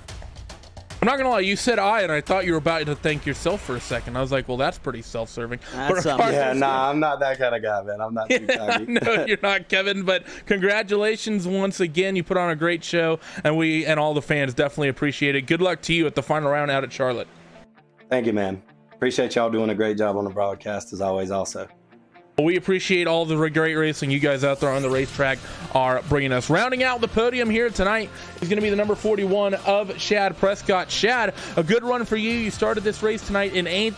Some drama up near the head of the field on the restarts. We typically don't see it at the start of the field, but coming to that second restart, both the leaders tangle with one another, and that sends one of them down the running order, and basically free spots for everyone. Everyone basically said it's free real estate. You come home third at the end of the night. That 41 car looked fast. Tell me about what was a overall successful run for you tonight. Yeah, it was probably the only race I've actually strung together and actually got a decent finish out of it. Just managing through them restarts at the beginning, I knew it was going to be tricky because all them guys drive so aggressive on the start. It's kind of free for all, like you said. Just I was lucky to make it through it tonight, and unlike a couple previous weeks. Yeah, Shad, at the beginning of the season at Volusia, you had a heck of a run from the back of the field up to the front, and I thought you might be one of the guys that we'd be talking about at this championship at this time of the year, and just things kind of haven't really panned out for you. It seems like you're one of the best guys in the field every night, but something seems to always happen to you. How would you rate your year? I mean, you're sitting 10th in the points after tonight. Not a terrible deal, but I'm sure you could have had some wins here in this series by the time this thing was all said and done if you had a little better luck, huh? Yeah, I haven't had much luck here. It's just some of them guys are so hard to race with. Just a select few guys has caught me up in several wrecks all season and just put me behind. And usually if I can get strung out and everything get going, I get in a rhythm, I'm usually pretty good. It's just making it through some of that lap traffic sometimes real tricky. Well, Shad, congratulations to you on an amazing run here tonight, finishing third. Super fun watching that 41 car. You were involved with some fun fights near the start of that race before things ended up getting strung out, and it was a complete blast to watch. But before we let you go, who gets it done for that number 41 D1RT machine? Yeah, I just got to thank Eddie Livingston and all the guys over at D1RT. I wasn't able to get on much this week, and Dylan Wilson actually sent me a setup, and it was actually really good. I think it was a setup to beat. I just couldn't string enough good laps together on top to get it done. And I got to thank Trevor and Hayden also for sitting in there and making sure I did what I needed to do to finish that race. And Jim Emery with Supermoon Graphics for keeping me in good looking cars. He actually made me a white one not that long ago. I just haven't sent it in, but hopefully I can get it out next week. Brett Laidhoff at Big Show Promotions, and just all you guys that make this possible. Well, if there's a race to premiere, I'd say an alternate color, off-color paint scheme, I'd say the season finale is one to do it. So we look forward to looking at the white car for that number 41 next week here, Shad, and good luck to you at that final round of the championship at Charlotte as well. Should be a fun one. Thank you guys for the broadcast. Running here for us tonight is actually your defending series champion, the 24, Zach Leonardi. Hasn't had the sort of year he would have liked, especially compared to last year. And Zach, I'm going to ask you somewhat a different question rather than tonight. We have all three of these drivers of Blake Matulis, Alex Bergeron, and Kendall Tucker going into a shootout race at Charlotte. Last year, you found yourself in the same situation with Howard Weaver. Tell me about what's probably going through these guys' minds, knowing that they're going to be duking it out for $10,000. You only had Howard to hold off. Now Blake Matulis, he has both Alex Bergeron and Kendall Tucker to hold off. Tell me about the pressure that those guys probably won't talk about as much. Yeah, I'm sure they've all got a lot of anxiety right now, and they'll have a ton leading into that race. That points battle's pretty tight. I can't wait to see what it's going to end up being going into that race. But yeah, they got each other and themselves all to worry about on points next week, so it'll definitely be interesting for them, to figure out. They got to keep tabs on two other guys where they're running the whole race and figure out how many spots they got to beat them by and stuff like that. So I know qualifying will be really important, and heat racing will be very important with them bonus points for those guys. So I know they'll be trying to maximize on that. Yeah, man, tell us about the racetrack tonight. It seemed like the heat races and qualifying and all that stuff, and the B-Main even, was pretty, out of control. I mean, we saw 5-6 groups of racing, and all of a sudden the feature kind of got up on the top of the racetrack, and it seemed like what Blake and what Kevin were doing, they were kind of running in there on the wall and then kind of doing the diamond cut off turn 4 and turn 2 there. Was that the way you had to go, or I saw a couple guys trying to ride it all the way around the racetrack? What was going on there off the exit of the corners? Yeah, it like you said, it started off in the heat race. It was phenomenal. We could run top, bottom, middle, slider lines, all sorts of different stuff. And then the race, I migrated. It was kind of more my style on the race around the fence. But yeah, the damage I got from the big wreck, I really couldn't turn off the wall like those guys could and get a straight line shot like I wanted to, so I was just kind of stuck running where I was running. But I think definitely being able to drive off of it and get a straighter straightaway helped them guys a lot. where they'd kind of bend it off and diamond the corner off. I couldn't do that with my car, but that definitely seemed to be faster. Well, thanks for talking to us here tonight, Zach, and congratulations on another strong fourth place performance on that number 24 car, and probably trying to round out another strong championship result inside of the top 10. Before we let you go, who gets it done for that number 24 Slick Sim Sport car? First off, just thanks to Slick Sim Sport, iRacing, iFlag. They've been supporting me for about a year now, so I want to give them a big shout out. You guys putting the broadcast on, and iRacing for letting us do this pro deal. It's really cool. We're at Outlaws, everybody who puts it on. Zach Leonardi, everybody, comes home in the 4th spot. Last interview of the night. He finished in the same spot last week, and I know he was definitely not happy with that, but I think here tonight he can be at least a little bit happier with this one. Dylan, you pretty much stuck there around the top 5 all night. I think you got as high up as about maybe 4th or 3rd for a short time, but you kind of shuffled there around in 3rd, 4th, 5th, 6th most of the night.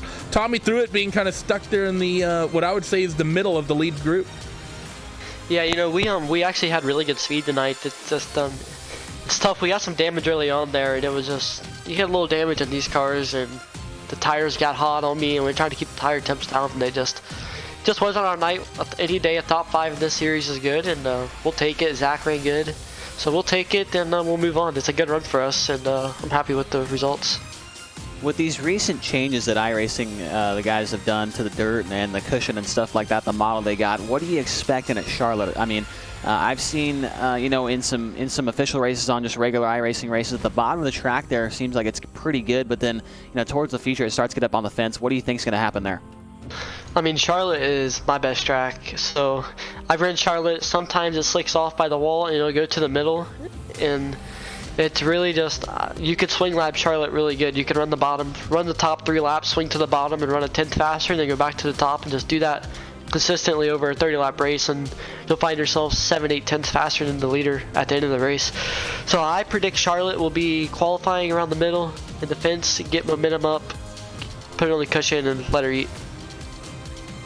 Well, congratulations tonight, Dylan. This is 2 top 5s back-to-back for you, and it's been a great year overall for that 2 car. Picked up a race win, been fun to watch all season. Before we let you go, who gets it done for that number 2 Slick Sim Sport car?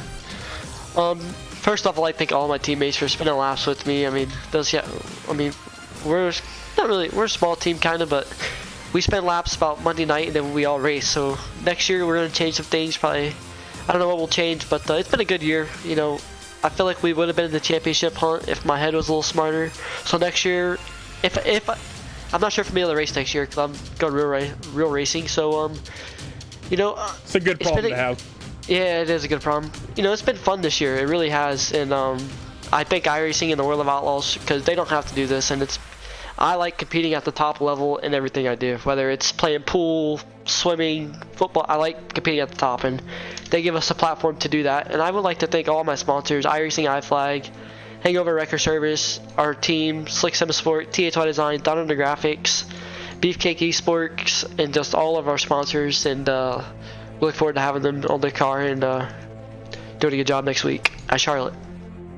Driver the number 2, Dylan Hauser, will round out our top 5 interviews for tonight, and now it's time to start talking about the points. We talked about the fact it was coming into this race 6 points, a gap between the top 3. It has grown slightly, but it's still more than exciting here as Blake Matulis is going to leave this racetrack here at Limaland with the championship lead at 598 points. 9 points back, you will find Kendall Tucker in 2nd and Alex Bergeron 6 points back in 3rd. Chase, that's not nearly as close as it was coming in here to Limaland, but that is still more than close enough for everyone in those top 3. But Kendall and Alex well within striking distance. I mean, Alex can potentially make, if Kendall and Blake don't qualify and run their heat well, you might see Alex as nearly being tied for the points lead by the time we even get to the feature with the way the points format works in this championship. Things are going to be all over the place and difficult to track next week, and it's more or less going to come down to who beats who. I'm thinking you hit on something perfect there. I mean, Blake Majulis, he will tell you this himself. he is not the best qualifier out of these 3 drivers that are in this championship. And I think that if he does not qualify in the top 6 next week, and Kendall Tucker or Alex Bergeron, mostly Tucker, if he qualifies good like he did here tonight, and then runs the heat race, runs it halfway decent, and Blake maybe doesn't win the heat race, we're going to have a heck of a battle. We're going to have to get somebody in here with a calculator and get us a points update before the 50-lap main event at Charlotte, because it's going to be close. Because I don't think Majulis is going to turn a very good lap in qualifying, man. He hasn't done it except for tonight. He ran a decent lap. He hasn't been good in qualifying, and the pressure's going to be on. He's going to have a lot of pressure on his shoulders here, Brady, and I think that's really going to play into it. And we'll see what happens in qualifying next week. I think that's really going to be what tells the tale here in this championship. For you, Chase, I'm going to ask you this question as well, because it's not something I've done as much. I've never really gotten the opportunity to broadcast one of these races with a tight championship fight going into the end. You've broadcasted, though, some big, intense races. Of course, you've done Turkey Night several times, done some other big USAC CRA events through the northern parts of California as well. What do you think is going to be the mindset for these guys going into this big sort of one-time deal night? I mean, it really is for these guys. For Majulis, Tucker, and Bergeron, it really is like a big one-off race at this point for them going into Charlotte. They need to come out swinging, and I really do think it might be the case of who wins that race next week is going to win the championship. So because of that, it is sort of like a Turkey Night or a King's Royal in that respect, with everything on the line. And let's just, remind everyone everything that's on the line. $10,000 to your champion, an opportunity to go to the banquet for the World of Outlaws, the season-ending banquet. You get a presentation as well as the World of Outlaws trophy, and the opportunity in the late models to wheel the Clint Boyer late model at Charlotte Motor Speedway. Alex Bergeron already won the opportunity to drive a sprint car with Christopher Bell out there at Charlotte. So a lot on the line for these guys. And Alex Bergeron, he doesn't want to give up any seat time. He wants to wheel both that late model and the sprint car at the end of October. Yeah, and I think that, I'm going to try and give you a mindset of the top 3. I mean, Blake Majulis, he has some momentum on his side, but like Zach said in his interview, he was last year's champion. He was fighting with Howard Weaver. You heard how nervous he was at this time last year. Majulis is going to be feeling that, man. He's only got 9 points. 9 points is nothing, man. If Kendall Tucker goes quick time, Blake Majulis is outside the top 10. It's down to 3 points after the heat races. So, he's going to have a lot of pressure on his shoulders. Tucker, I think Tucker and Bergeron, they got nothing to lose at this point. They are going to be trying to drive as hard as they can. They're going to get every spot that they can. They're going to be dooring guys out of the way, and I think it's going to be all fair game. If one of those guys runs into somebody next week, as long as it's not blatant and puts them on the lid or something, it's all fair game. They're trying to win $10,000 here on this iRacing simulation. So, this is coming down to the wire, man, and 13 points separating your top 3. It really doesn't get much better than that. Besides maybe 12 or 11 or 10, but you know what I'm saying. It's getting down to the nitty-gritty here. Yeah, if you start counting, I can think of 13 ways you can make it better. But I'd say if you're Blake Majulis, you can nearly make it infinite better for what he is going for. But either way, it's going to be a fantastic show next week for the season finale of your World of Outlaws Morton Buildings Late Model Championship Series here on iRacing. Again, we will head to the dirt track at Charlotte, which is, of course, the traditional final round home, finale home for the World of Outlaws. And it's going to be a fantastic show here tonight. Tonight is myself, Randy Chineth, Chase Rodman, and Hugo Louis presenting you all the action for the show, which is what it's been absolutely all season long. Before you go, we have an absolutely stacked week here coming in for you tonight, and this is going to be stressful for me knowing that I'm covering for Will and Hugo as they head to the Sim Racing Expo next week. So there's 2 busy weeks back to back for me. Tomorrow night, we have the cutoff round for the eNASCAR Peak Antifreeze Series heading into the playoffs. That'll be 250 laps around Bristol Motor Speedway to decide finally who will be the top 8, fighting over $100,000 in that eNASCAR Peak Antifreeze Series. Then on Thursday, the 3rd round of the eNASCAR Ignite Series heads to Thompson, and then this weekend with the VRS GT iRacing World Championship. One of the VRS Coin Synsport cars have already won that championship. They are trying to knock out and hold out the top 2 positions there in the points. They will have 3 hours around the circuit of the Americas out there in Texas to decide it, and then we'll have the Major Series Michigan 400 and the chronological classic IndyCar Series 10th race at Road America. So a busy weekend here for us here on RaceBot TV, as well as all the other broadcasters involved with the iRacing eSports Network. And before we go, we have to thank all the sponsors. Huge thanks and showing of appreciation to the World of Outlaws and Morton Buildings for all the support that they bring this series, and our support and all the support we get from Dirt Vision as well. Our thanks to all involved making this championship possible. Until one of these upcoming events, we will see you next time. Bye-bye.